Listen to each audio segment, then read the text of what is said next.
저는 오늘 여러분들과 함께 방금 봉독한 누가복음 24장 35절에서 38절 말씀을 통하여 생활 속의 부활신앙이라고 하는 제목으로 우리 함께 은혜를 나눠보고자 합니다. 우리가 성경에서 보면은요, 죽었다 살아난 사람들이 많이 있습니다. 구약에서 보면은 엘리사가 수넴 여인의 죽은 아들을 살렸고, 예수님께서는 나사로를 살리셨습니다. 또 예수님께서 회당장 야이로의 딸도 살리셨습니다. 이 모두는 예수 그리스도께서 부활하신다라고 하는 것을 보여주는 예표였습니다. 이 사람들을 보면은 수넴 여인의 아들은 엘리사가 살렸습니다. 또한 나사로는 예수님께서 살리셨습니다. 야이로의 딸도 예수님께서 살리셨습니다. 이 모두는 살림을 다른 사람으로부터 구원을 받았던 것입니다. 하지만 우리 예수님께서는 죽임을 당하시고 사흘 뒤에 부활하실 것을 예고하시고 그것을 성취하셨다는 점이 다릅니다. 그래서 하나님 우편에 앉아 계십니다. 오늘 우리가 봉독한 이 내용은 주님께서 부활하신 후 예수님의 일을 기록하신 겁니다. 우리가 오늘 읽은 이 본문 앞에 보면은 두 제자가 근심을 하면서 걷고 있는 장면이 나옵니다. 두 제자는 엠마오라고 하는 촌으로 내려가고 있었습니다. 그들은 예수님께서 죽으시고 사흘이 지났으나 빈 무덤 외에 직접 부활하신 예수님을 보지 못하였으므로 낙심하면서 엠마오로 내려가고 있었던 겁니다. 두 제자는 주님이 고난을 당하고 돌아가시자 낙심하고 실망하였습니다. 다시 말하면 자신들의 꿈과 소망이 산산이 부서졌기에 실망하고 낭망했던 겁니다. 또한 그들은 여인들을 통해서 부활의 소문도 들었고 여인들을 통해서 부활의 소식을 들었을 뿐이지 단지 소문으로만 알고 그 부활이라고 하는 것은 진실이라고 하는 그 자체를 모르고 있었다라는 얘기입니다.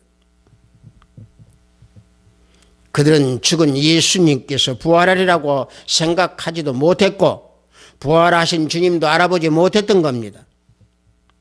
평소에 주님께서 말씀하신 부활의 예고를 그들은 그저 말로만이 들었을 뿐이고 그것이 이루어지리라고 하는 것은 짐작하지도 못했고 기다리지도 못했고 대비도 없었던 겁니다. 그래서 두 제자들은 자신들이 알고 있는 주님에 대해서 말을 어떻게 하고 있습니까? 자기네들이 섬겼던 주님이 선지자였다고 말을 하고 있습니다. 오늘 우리가 봉독한 본문 바로 앞에 누가복음 24장 19절을 보면은 그는 하나님과 모든 백성 앞에서 말과 일에 능하신 선지자이거늘 이라고 답하는 것을 볼 수 있습니다. 제자들은 예수님을 선지자로 봤습니다. 예수님의 생애를 너무도 잘 알고 있었던 제자들은 주님을 선지자로 봤던 겁니다. 실제로 제자들은 예수님께서 현실에서의 왕이었다라고 현실에서 왕으로 올라갈 것이라고 생각했습니다. 다시 말하면 로마의 지배 속에서 벗어날 수 있게 해주실 분이 오직 예수님 한 분뿐이라고 그 현실 속에서 살았던 겁니다. 그래서 두 제자들은 예수님이 부활했다라고 하는 그 소식을 듣고도 자기 마음속으로 자기 생각 속으로 받아들이지를 못했던 겁니다. 그래서 주님은 이 두 제자의 영적 무지함을 책망하고 꾸짖고 깨우쳐주고 계십니다. 그래서 모세와 선지자들의 글로 시작하여서 성경을 자세히 설명해 주시면서 그들의 영적 무지를 깨우쳐주고 주님을 바르게 볼 수 있도록 그들에게 알려주시고 또 가르쳐 주셨습니다.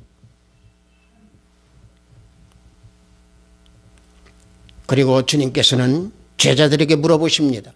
누가복음 24장 41절에 여기 무슨 먹을 것이 있느냐 하고 물어보십니다.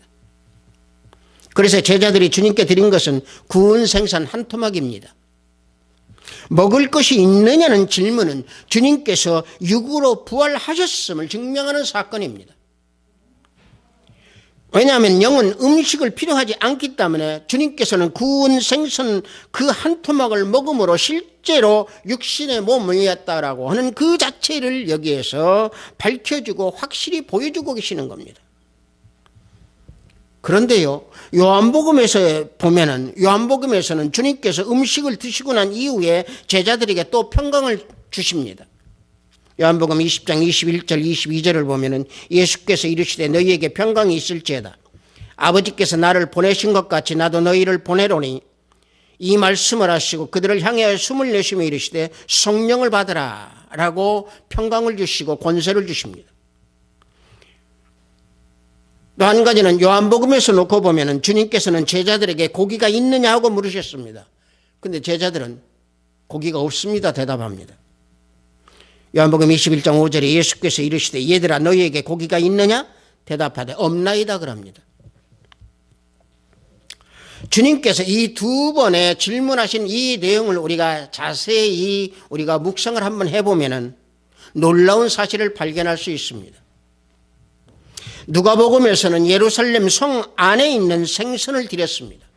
예루살렘 성 안에서 제자들은 생선을 드렸습니다.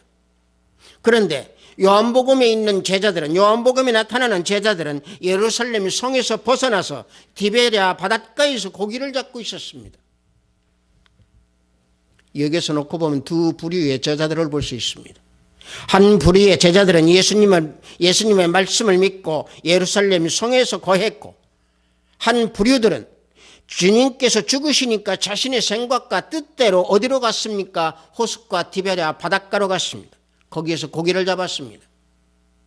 누가복음 24장 49절을 보면 볼지어다 내가 내 아버지께서 약속하신 것을 너희에게 보내리니 너희는 위로부터 능력을 입힐 때까지 이 성에 머물라 라고 하는 말을 듣고 예루살렘 성에서 거했던 제자 두 사람, 또 디베랴 바닷가에서 고기잡이를 하러 나갔던 제자들, 보십시오. 예수님 말씀대로, 주님 말씀대로 성 안에 있었던 사람들은 먹을 것이 있었습니다. 그런데 성 안에 거하지 아니하고 디베랴 바닷가에서 고기를 잡으러 갔던 제자들은 고기를 잡지 못했습니다. 고기를 잡지 못했던 그 제자들에게 주님께서는 떡을 준비하셔서 떡을 먹이셨습니다. 물고기를 잡지 못한 것은 자기들의 의지로 살려고 했던 그런 결과이기에 아무런 소득을 얻지 못했던 겁니다. 주님의 부활을 알지 못하고 깨닫지 못한 두 제자들은 밤이 새도록 바다 위에서 고기를 잡았지만 한 마리도 잡지 못했습니다. 그러나 예루살렘 성 안에서 거하고 있던 그 제자들은 생선 한 토막을 주님께 드렸습니다. 그렇다면 내 손에 생선이 있도록 하는 삶은 어떠한 삶을 살아야 하겠습니까? 생활 속에서 부활신앙을 지닌 사람만이 먹을 것을 가질 수 있다는 얘기입니다. 생활 속에서 부활신앙이라는 것은 주님께서 명하신 예루살렘에 거하는 삶이라는 얘기입니다. 생활 속에서 부활신앙을 지니려면 그래서 말씀이 내 안에 거해야 한다는 얘기입니다. 본문 24장 38절에서 보면은 예수께서 이르시되 어찌하여 두려워하며 어찌하여 마음에 의심이 일어나느냐 하고 주님께서 말씀하고 계십니다. 부활신앙을 지니지 못하면 두려워하고 의심하게 되고 마음에서 항상 의심 속에서 두려움에 떨게 되어 있습니다. 말씀과 하지 못하면은 떨리는 마음이 내 안에서 일어나게 되어 있습니다. 제자들이 마음이 강팍해져서 예수님과 함께 동행하면서도 알지 못했던 것이 말씀과 함께 하지 못했기에 주님께서 옆에서 동행함에도 주님을 알아보지 못했던 겁니다. 부활을 믿지 못하고 이해를 전혀 하지 못하는 제자들에게 예수님께서는 모세와 선지자의 글로 그들을 깨우치고 그들에게 메시아에 대해서 가르쳐 주셨습니다. 다시 말해서 엠마오로 내려가는 두 제자는 성경의 말씀을 통해서 부활신앙을 확실히 갖게 되었다는 얘기입니다.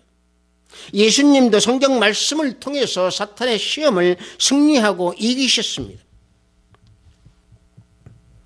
부활신앙을 제대로 가질 수 있다는 것은 성경 말씀을 통해서 흔들리지 않는 그러한 믿음을 가지고 있을 때에 부활신앙을 우리는 지킬 수 있다는 얘기입니다. 확실히 말씀 속에서 거하는 내 믿음, 열심히 말씀을 읽고 말씀 속에서 내가 거하는 그 삶, 그 믿음, 그래서 말씀을 붙들고 사는 그러한 믿음을 지킬 때에 부활신앙은 항상 나에서 끊어지지 않고 지속적으로 우리는 가지고 믿음 생활할 수 있다는 얘기입니다. 말씀 속에서 거하지 못한다라고 그런 것은 예루살렘 성 밖에서 고기를 잡는 제자들의 모습과 같다는 얘기입니다. 바닷가에서 고기를 잡아도 고기가 없을 것이고 세상에서 아무리 노력을 해도 얻을 것이 없을 것이고 세상에서 아무리 노동을 하며 싹을 해도 싹을 벌어도 그 싹은 구멍난 전대에 집어넣는 것과 같다라는 얘기입니다. 학개서 1장 6절을 보면은 너희가 많이 뿌릴지라도 수확이 적으며 먹을지라도 배부르지 못하며 마실지라도 흡족하지 못하며 입어도 따뜻하지 못하며 일꾼이 싹을 받아도 그것을 구멍 뚫어진 전대에 넣음이 되느니라 그랬습니다. 말씀 속에서 거하지 못하고 예루살렘 성 밖에 거하게 되면은 이와 같은 삶을 살 수밖에 없다는 얘기입니다. 생선 한 토막을 드렸던 제자들은 예루살렘 성 안에 거했습니다. 말씀 안에 거했습니다. 말씀 속에 순종했던 제자들입니다. 말씀 안에 거하고 말씀에 순종하는 사람은 부활신앙을 지니게 되어 있습니다. 주님께서 부활하셨음을 믿고 의지하는 그 신앙, 그 믿음, 이게 부활신앙입니다. 그래서 중요한 것은 부활신앙의 첫걸음이 말씀 안에서 거하는 삶이 부활신앙의 첫걸음이고 말씀을 배우고 말씀을 익히고 말씀을 묵상하고 말씀을 마음에 새겨야 한다는 얘기입니다. 신명기 6장 6절을 보면은 오늘 내가 내게 명하는 이 말씀을 너는 마음에 새기라 그랬습니다. 말씀을 마음에 새기면은 내 눈에 아무 증거가 안 보여도 귀에 아무 소리가 안 들려도 손에 잡히는 것이 아무것도 없어도 참 믿음에서 실족하지 아니합니다. 그래서 부활신앙을 지닐 수 있는 겁니다. 따라서 말씀만 믿고 의지하고 나가면 그 말씀이 참으로 드러나는 것을 체험하게 되는 것이고 그 주님께서 부활하셨음을 내 삶에 주님의 부활의 신앙으로 믿고 의지하면서 따라가게 되어 있습니다. 이와 같이 말씀 안에 거하는 삶을 살려면 항상 말씀을 가까이 해야 되는 겁니다. 신명기 30장 14절에 보면은 오직 그 말씀이 내게 매우 가까워서 내 입에 있으며 내 마음에 있은즉 내가 이를 행할 수 있느니라 그랬습니다. 말씀이 가까이 있으면 그 말씀을 행하게 되어 있습니다. 그 말씀을 행할 수 있습니다. 말씀을 입으로 읽고 말씀을 마음으로 새기고 말씀을 마음으로 깊이 음미하고 묵상하며 그 말씀을 따라가서 살 때 부활신앙으로 변하게 되어 있습니다. 따라서 말씀을 가까이 하는 사람은 말씀 묵상하기를 좋아합니다. 복 있는 사람은 말씀을 주의하러 묵상하는 자라고 시편 기자는 고백하고 있습니다. 찰스 엘 알렌이라고 하는 사람은요, 하나님의 정신의학이라고 하는 책에서 이와 같이 말하고 있습니다. 하나님의 말씀을 묵상하고 사는 사람이 정신적으로, 영적으로, 육적으로 건강하다라고 말하고 있습니다. 영적으로 건강한 사람은 부활신앙을 지닌 사람입니다. 영적으로 건강한 사람은 말씀을 가까이 하는 사람입니다. 영적으로 건강한 사람은 말씀을 마음에 새기는 사람입니다. 믿음이 흔들리고 방황할 때 그 길을 밝혀주는 등불이 바로 뭡니까? 말씀입니다. 그래서 주님의 말씀이 내 발의 등불이고 길이라고 시편 기자는 고백하고 있습니다. 나그네와 같은 외로운 내 인생길이지만 내 인생길을 인도하는 그 빛이 바로 말씀이고, 주님의 말씀과 함께하는 부활신앙을 지니고 있을 때에 실족하지 아니하고 주님 길을 걸어가는 우리의 길목이 되는 것이고, 내 발길의 방향을 잡을 수 있는 겁니다. 예루살렘 성 안에 거하는 삶이 되어야 되는 겁니다. 말씀 안에 거하는 삶이 되어야 되는 겁니다. 예수 그리스도 안에 삶이 되어야 되는 겁니다. 주님 안에서 거하는 삶이 되어야 되는 겁니다. 내 외로운 인생길을 동행해 주시는 분이 바로 누구십니까? 예수 그리스도 한 분이십니다. 따라서 생활 속에서 부활신앙을 지니려면 주님과 동행하는 삶이 되어야 한다는 얘기입니다. 본문 35절에 보면은 두 사람도 길에서 된 일과 예수께서 떡을 떼심으로 자기들에게 알려지신 것을 말하더라 그랬습니다. 엠마오로 내려가는 두 제자는 예수님과 동행했습니다. 물론 처음에는 예수님께서 동행하는 것을 몰랐습니다. 예수님께서 가르치고 예수님께서 주고받은 교제를 통해서 두 제자는 깨닫고 부활신앙을 확실히 지니게 되었습니다. 이러한 부활신앙의 이러한 내용을 내 삶에 적용해 보십시오. 과연 나는 하루 동안 예수님과 동행하는 시간이 얼마나 될까? 과연 나는 하나님과 성령 하나님께서 나하고 함께 하시는 시간이 얼마나 될까? 생각해 보십시오. 주님을 믿는 사람들마다 다 답은 다를 것입니다. 어떤 사람은 기도하는 시간에 동행했습니다. 어떤 사람은 말씀 읽는 시간에 동행했습니다. 어떤 사람은 말씀을 묵상하는 시간에 동행했습니다. 등등 많은 답이 나올 겁니다. 그러나 중요한 것은 주님과 동행하는 삶은 내 자신을 온전히 주님께 의지하고 주님께 맡기는 것이 동행하는 삶입니다. 그러기 위해서는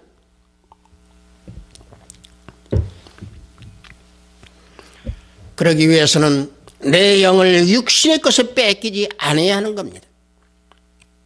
육신에 집착하지 아니하고 내 생각과 내 뜻과 내 의지로 행하면은 주님께서는 통행하지 아니하십니다. 디베라 바닷가에서 고기를 잡던 제자들이 고기를 잡지 못하였듯이 주님과 동행하지 못하면은 세상에서 실패하게 됩니다. 진정 주님과 동행하기를 원하신다면은 내 모든 것을 포기하고 온전히 주님을 따를 수 있는 그러한 믿음을 지녀야 됩니다. 많은 사람들은 다들 주님을 따른다고 말을 합니다. 하지만 정작 자신의 생각과 자신의 뜻으로 행하기 때문에 순종하지 못하고 주님과 동행하지 못하고 있다는 얘기입니다. 그래서 마태복음 16장 24절에서 25절을 보면은 이에 예수께서 제자들에게 이르시되 누구든지 나를 따라오려거든 자기를 부인하고 자기 십자가를 지고 나를 따를 것이니라. 누구든지 제 목숨을 구원하고자 하면 잃을 것이요 누구든지 나를 위하여 제 목숨을 잃으면 찾으리라 라고 주님께서 우리에게 명령하고 계십니다. 자신의 십자가를 지는 사람, 자신을 부인하는 사람, 이런 사람들이 온전히 주님을 따르는 사람이고 온전히 주님께 의지하는 사람입니다. 그래서 그들이 주님과 동행할 수 있는 겁니다.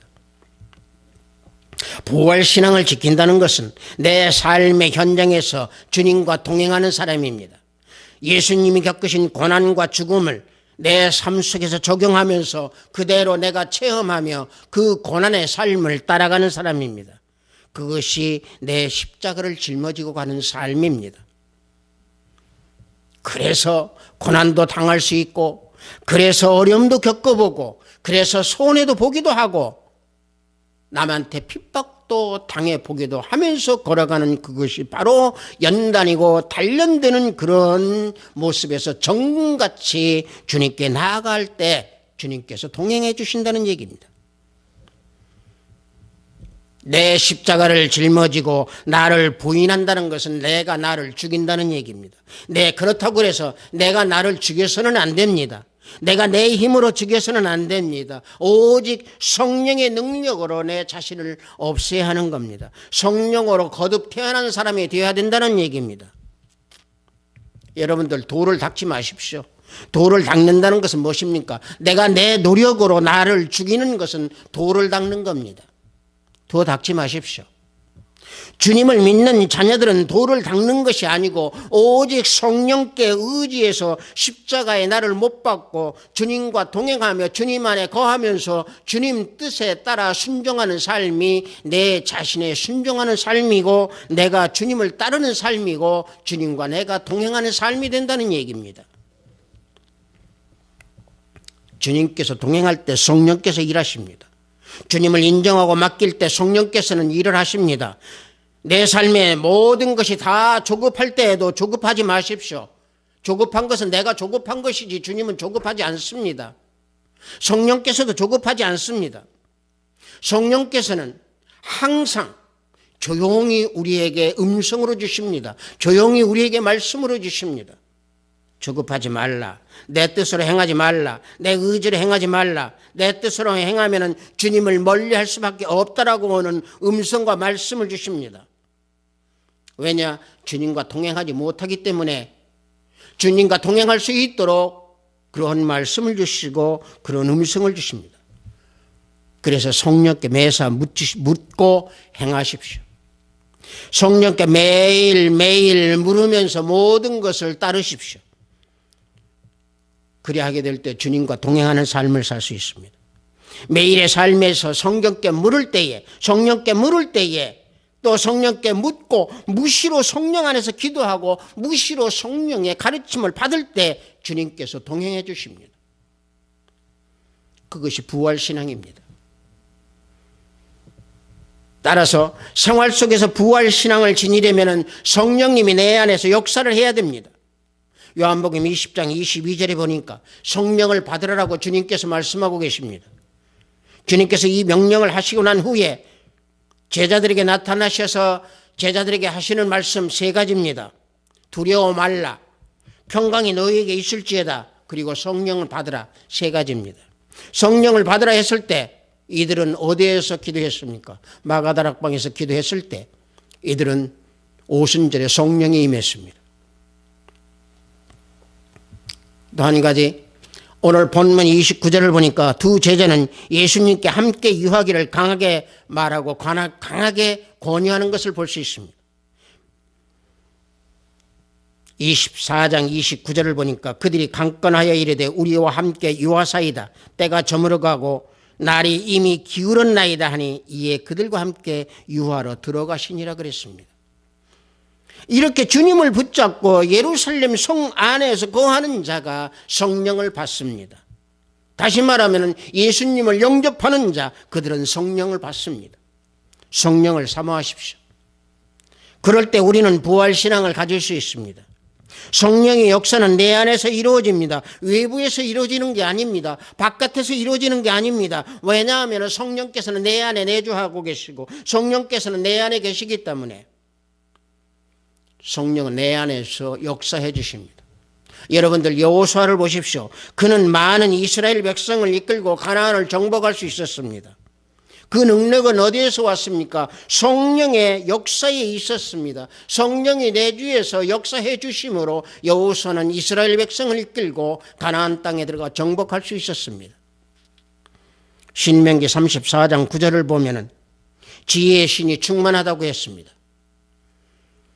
34장 9절을 보면은 모세가 눈의 아들 여호수아에게 안수하였으므로 그에게 지혜의 영이 충만하니 이스라엘 자손이 여호와께서 모세에게 명령하신 대로 여호와의 말을 순종하였더라 그랬습니다. 이 말씀 속에서 놓고 볼 때 지혜의 영이 누구십니까? 성령이십니다. 성령이 충만하여 여호수아 스스로 이스라엘 백성을 이끌고 하나님의 능력을 입어 성령의 능력을 입어 지혜로운 사람이 되어서 이스라엘 민족을 가나안 땅으로 이끌어서 정복할 수 있었습니다. 그래서 성령은 모략과 재능의 신이라고 그랬습니다. 이사야서 11장 2절을 보면 그 위에 여호와의 영 곧 지혜와 총명의 영이요 모략과 재능의 영이요 지식과 여호와를 경외하는 영이 강림하시리니 그랬습니다. 성령의 역사를 체험한 사람은 지혜롭습니다. 성령의 역사를 체험한 사람은 범사에 강건하고 부활신앙을 지니고 감사가 넘쳐납니다. 그래서 삶 속에서 부족함을 전혀 느끼지 못합니다. 신약에서 또 한 사람 보십시오. 성령에 충만하여 예수 그리스도를 담대하게 증거한 사람이 스데반입니다. 사도행전 6장 10절에 보면은 스데반이 지혜와 성령으로 말함을 그들이 능히 당하지 못한다고 그랬습니다. 스데반이 예수 그리스도를 증거할 때 바리새인들이나 유대의 종교 지도자들은 스데반을 당하지 못했습니다. 그 누구도 성령의 역사는 능히 감당할 수 없습니다. 능히 성령의 역사는 어떤 일이든지 승리할 수 있습니다. 비트사이버교회 형제자매 여러분들, 지금 이 시간 여러분은 주님의 말씀에 거하고 계십니까? 매일매일 동행하시는 성령의 역사를 체험하고 계십니까? 매일매일 체험하면서 내 삶 속에서 부활의 신앙을 적용하십시오. 그렇다고 하면 여러분들 모든 일이 형통하게 이루어집니다. 여러분들이 삶의 좌절이라고 생각할 때 끝이라고 생각하지 마십시오. 바로 시작입니다. 바로 부활신앙에 다시 시작하는 것이고 부활신앙으로 다시 모든 것을 이렇게 세울 수 있습니다. 예수님의 부활신앙을 지키는 사람은 십자가를 보면 심령이 편해집니다. 내 안에 성령께서 역사하시기 때문에 편해집니다. 부활의 아침을 바라보고 가는 형제 자매들의 길목에는 반드시 주님께서 지키시고 반드시 주님께서 동행하십니다. 형제 자매 여러분들, 부활신앙으로 살아가는 우리 모두는 이제 내 삶 속에서 부활신앙을 행해야 할 어떤 구체적인 것들이 무엇인지 확실하게 생각을 하고 부활신앙이 내 삶 속에서 적용이 되면서 힘들고 어려운 일이 있다 하더라도 소망을 지니면서 주님만을 바라보고 부활신앙을 지니는 형제 자매들이 되기를 축복합니다. 잠시 기도합니다. 아버지 하나님, 주님의 죽음과 사흘 만의 부활로 죽음 저편에서 삶을 보여주신 아버지 하나님, 여전히 질병과 고난과 환난에 힘들어하는 우리들의 삶이지만 영상설교에서 말씀을 받는 이 시간 부활신앙을 간직할 수 있도록 아버지 하나님 인도하시고 실패와 좌절에 일어나게 하시고 폭마에서 일어나게 하시옵소서. 막힘과 갇힘 속에서 노임받게 하시고 영생의 소망으로 승리하는 삶을 살 수 있게 하여 주시옵소서. 우리들의 삶 속에서 부활해야 될 구체적인 것을 알게 하시고 부활신앙이 꺼지지 아니하도록 아버지 하나님 지켜주시옵소서. 예수 그리스도 이름으로 기도드렸사옵나이다. 아멘.